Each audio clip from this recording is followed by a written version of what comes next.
All right, potential gold traps. Ooh, let's get into it.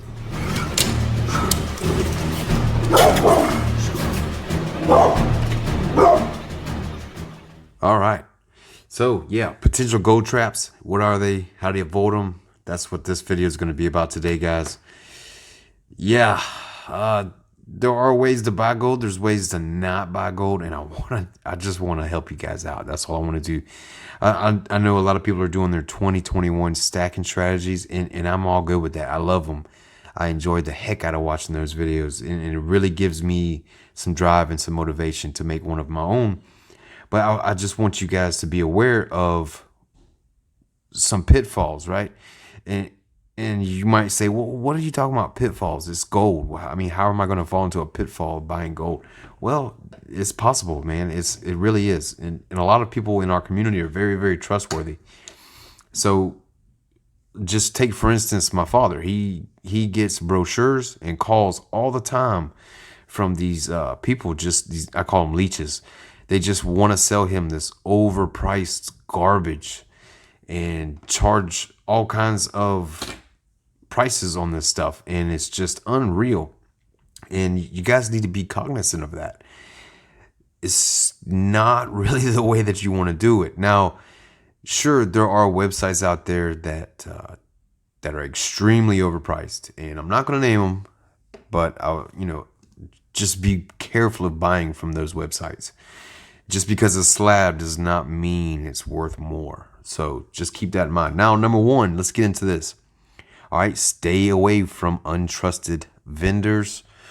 Yeah, and what I mean by vendors, people that are selling, right? Yeah, you have lots and lots of people out there now on not just eBay, but it's on social media, Facebook, Instagram, Reddit, you name it, Craigslist, all kinds of places. So you want to be careful whenever you're buying stuff from these places, okay? So you want to buy from trusted people, people that have done this quite a few times and have a reputation. And it won't take long for you guys to figure those out. So if you do want to get into buying on social media, sure, I understand that. I use that platform myself. But I'll only do it through trusted vendors, through people that I know is not going to screw me over. And there are people out there that will do that. And that is one of the biggest pitfalls out there. And yes, social media is my number two. There's just so much out there. I mean, and even if you just buy locally, right? If you just buy from someone peer-to-peer locally and you just say, well, at least I got a Sigma, I should be good. My Sigma is going to determine whether it's bad or whether it's good. And that's not always the case. The Sigma does have flaws. It doesn't detect all fakes. And I would love for someone, I don't have a Sigma.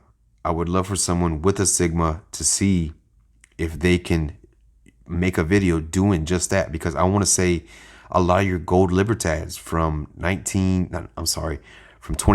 the reverse proof Libertads, a lot of those have been scanning fake. And it's not that they're fake, it's just something is off with them, right? Whether it's a flaw through Sigma or whether it's a flaw in the coins, it's just there. So you just have to be careful. You have a Sigma is just one of many tools in the tool belt, right? You got your scales, you got your calipers. I highly suggest you guys use those and know your dimensions, right? Know your sizes, know your diameters, know your weights. It's very, very critical, because whenever you're buying gold, it's an expensive mistake if you do it wrong. All right, so the wrong gold. This one's going to be controversial because, in my opinion, there's good gold and there's bad gold. Number one, the bad gold, it's the most expensive gold, is your jewelry. You don't want to stack jewelry, okay? Unless you can get it dirt cheap, okay? A lot of your bullion dealers, your local coin stores, they'll buy it, right? Your pawn stores, they'll buy it, right? Because they get it at a great price. They get it from people who are just wanting to get a little extra cash, right? So be careful whenever you're buying gold jewelry. Now, as far as the other wrong gold, I would steer clear of gold that does not sell well in your country. Take, for instance, I like to stack the American Gold Eagles, right? I know what they're going to do. I know they're going to be hella liquid, right? I know they're going to sell great. I know they're going to do well. The gold buffaloes, right? I know they're gonna do well. They're just hella liquid, and that's what I'm after. And sure, the wrong gold I would say is anything that is below BU. I don't stack that. I just don't. If I'm paying this much money for gold, I want it to be in the brilliant uncirculated. That's just me. It's a personal preference. But hey, you gotta buy what's right in your area, and that's one of the main things for me. Now, the next one is definitely overpaying for gold, right? Let's just like right now, okay? Gold is near all-time highs. You should be, it should throw up some red flags, right? Now, if you are long-term holding gold, it's not a big deal. Me, I'm personally gonna hold this as long as I can. Gold is something that's gonna stay with me pretty much the rest of my life. Okay, so I don't have any thoughts or wants to sell any of my gold. That's just the way I am. So I'm fine with paying the price for gold right now. Now, if you're just getting in and you're near retirement, it may not be a great decision for you. Gold, sure, it always has that steady uphill climb, but it does have peaks and valleys just like anything. And it can and it will go down. It showed that this year, right? You've seen gold go up, you've seen it come back down and start to settle. So be careful whenever you're buying gold. You don't want to overpay it. You don't want to buy things that are slabbed and that are selling for $200-300 over the cost of an ounce of gold, right? It's just like, take for instance, I bought this proof gold buffalo right here. I bought it $60 over spot. Okay, it's a collectible. It's highly sought after, and people will pay a lot more for that. And I paid $60 over spot. It's a pretty good price even for a BU. So be careful. There are deals out there. You just gotta look. You gotta search for them, man. You just gotta look. All right, now, say you are getting out, right? Say you're done with it. Say you just want to go away from gold, right? Say you just you want to cash out or something. Underselling or selling for a loss is a no-no. Big no-no in my opinion.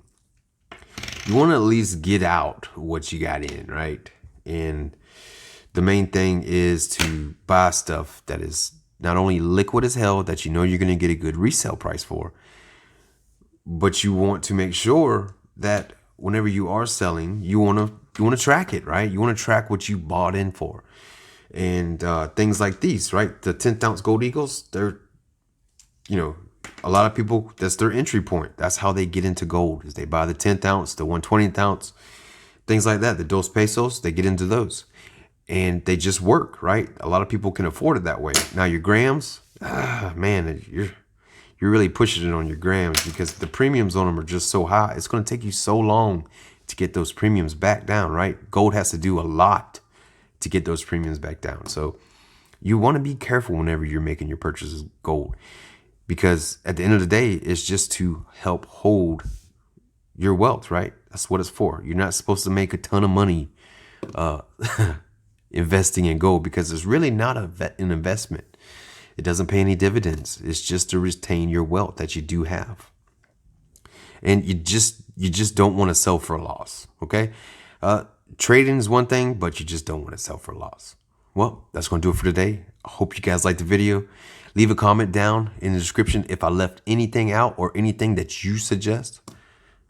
Don't forget, guys, keep grinding on your stack.